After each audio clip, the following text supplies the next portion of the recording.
their wives want them to help with the flower bed, and husband will surprise the wife by being able to name the flower, which they didn't think he could. And then wives would say it was nice they already had something to go on when they went shopping for flowers. And once in a while somebody will ask me on Facebook if I can identify a particular flower. If I can't, I have a standard answer. It wasn't on the list.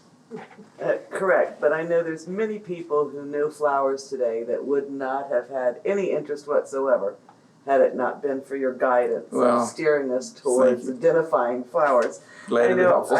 I know I, for one, think of you often when I'm at the flower shop or when I'm planting flowers or when I discover a new one, and as you said, I say, oh, that must not have been on the flower test because I'm not sure what that is.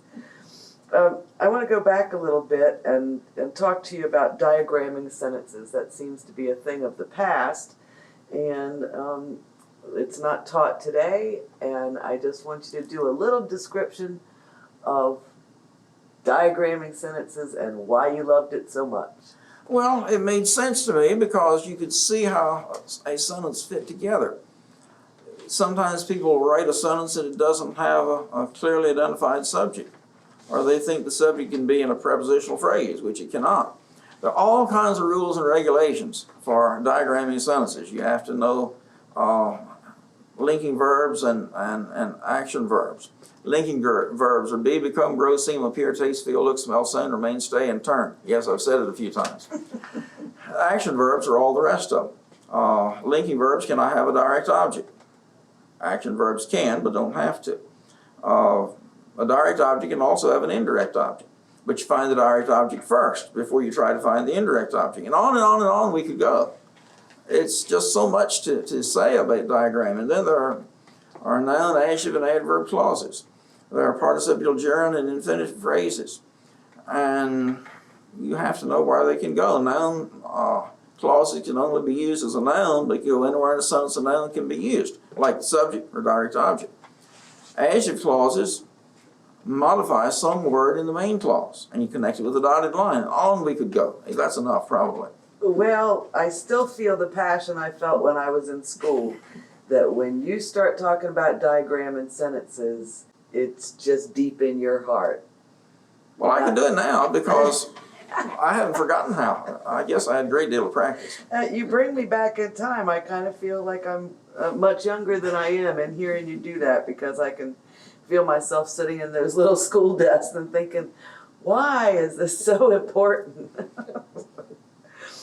Okay, well, let's continue on with your teaching, and tell us about that, your wages and what you found when you first came to Chincoteague High School in 1965 was scary or exciting or something that you couldn't wait to dive into. Well, let's get the salary part over with. My first year's salary was $4,400. I thought that was a handsome amount of money.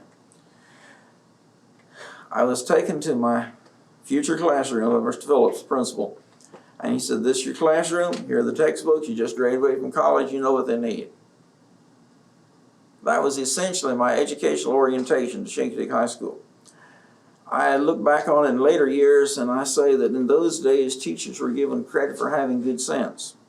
I'm not sure that's always been true as the years have gone by. But yes, I just took the textbook and followed it. We did literature a while and grammar a while. When I did my student teaching in my senior year in college, I was in a 10th grade classroom at York High School in which the teacher did all grammar the first semester and all literature the second semester. Well, I had never been exposed to it that way. We'd always had it mixed up when I went to school. And I thought teaching all grammar, as much as I loved it, was deadly. And then I was asked to do my first lesson plan for this class, where you had to write them all out in detail. So the supervising teacher and I decided I would do a unit on the apostrophe. So I planned it for 5 days, and I gave the test at the end of 5 days, and I had about 25 students, I think 12 passed. I was crestfallen. I felt I was an utter failure. And they were not an easy class to teach, by the way. So the teacher said the only thing to do is just do it all over again. So we plowed back through the same chapter the next week. That was 10 days. Gave the test, maybe it was 13 or 14 who passed it. More devastation. Well, she said, I'll see what I can do.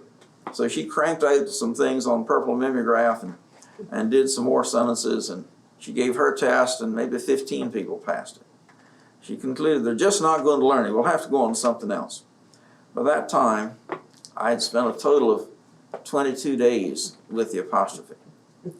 The supervising teacher of the college told me in my interview with him following his visit and consultation with his supervising teacher that she said she wasn't pleased with my plans for teaching the apostrophe. He said, well, neither was I. What were your problems?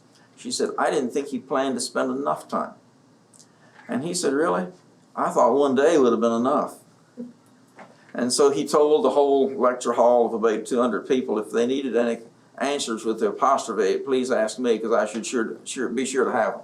And I never really liked teaching the apostrophe after that. I hurried through it as quickly as I could go because I didn't want to spend 22 days.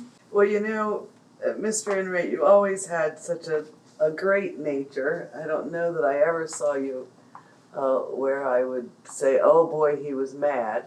You must have been absent that day. You were someone who, especially the boys, if they were going to play a prank, you were the one that they played it on. And you took the pranks oh so well. I'm glad I did something right in that respect, because I didn't like prank playing at all and never did it myself and couldn't understand other people doing it. But then somebody told me this, which gave me a fair amount of consolation. If we didn't like you, we wouldn't pick on you. I think that might be true, but I think, again, especially the boys, put a great deal of thought in what they could do, what they could pin behind your screens that you wrote down, and they took great joy out of that. And I'm sure there were times that you were absolutely disgusted, but I never saw a reaction in you that showed too much disgust, but I knew. The best one of those episodes occurred when I was at my desk. It was after lunch one day, and I more felt than saw that someone had come to the door and taped something on the side of the cabinet, which was right beside the door. About all I saw was the disappearance of a hand. So I went over and saw the display that was placed up there, and I took it down and put it away. And the bell rang, people came to class. They began looking around. Where is it? What happened? I never said a word. They never said a word. What could they say? But I enjoyed the puzzlement. And I do believe that your way of having no reaction at times was kind of getting back to them, because they were looking for that reaction. Yeah, I think you're right. And when you didn't have the reaction, they just weren't quite satisfied that they had achieved what they set out to do. That was one of the things I learned with practice. I think you did that very well. And I think they probably remember their pranks more so than you do, because you put them out of your mind. And I think sometimes there are more things that are supposedly remembered than actually occurred, because stories grow larger with age. Well, I've seen several stories on Facebook, remember when we did this, and then the stories just go on, oh yeah, remember when we did that, or remember when we got expelled because we did that, that sort of thing. So you were definitely an object of interest that people just wanted to get a rise out of you. Yeah, they wanted to get a rise out of you and see you go step away from your normal, easygoing. Let's talk about English and literature, Mr. Enright. So tell us a little bit about how you got into the pulpit and started doing your ministry. Well, it came about this way. One week I was called by the pastor of Pocomoke United Methodist Church in Groton's and asked if I could substitute at the piano for a couple of Sundays. Their musician had hurt her hand and she wasn't able to play. The service at 2 o'clock Sunday afternoon. And I went to church, Atlantic Baptist Church in the morning, so that was no conflict. So I said, sure, I'll be glad to do it. I knew a couple of people there. And it turned out she was never able to come back because her husband, the pastor, was taken sick the very next week after my first Sunday in playing. The next Sunday I was asked to substitute teaching his and her Sunday school class. And he never came back. He was 78 and he passed away. This was in April of 1974. He passed away in August of that year. So they wanted me to keep on playing and keep on teaching Sunday school, and I did. I came home from school on Election Day, 1980, and one of the members of the church called me and said, the district superintendent's going to call you tonight. He's going to ask you a question. You're to tell him yes. We've all talked about it. I said, well, what is he going to ask? Well, you just wait and talk with him, but you tell him yes. Well, he called and asked me to do the pastoral duties starting in January, because it was 4 churches on the charge, and the then pastor had the feeling that maybe this was the smallest and it should be removed and maybe be served by a part-time person, which doesn't mean you only have church occasionally. It means your status in the system, you're part-time. Never mind all that. So I gave him all the reasons I could think of why I wasn't qualified, and he brushed all of them aside. And I met with him subsequent to that phone call. First Sunday in January, I began serving as pastor and organist. Well, I figured it only until June, but it wasn't until June. It was through this past Sunday, most recently. I've been there as pastor. I was a lay supply for a long time, then finally I went to license school, became a local pastor. 3 years later, a different district superintendent called and asked me if I would go to Pittsville Church, which is in Maona.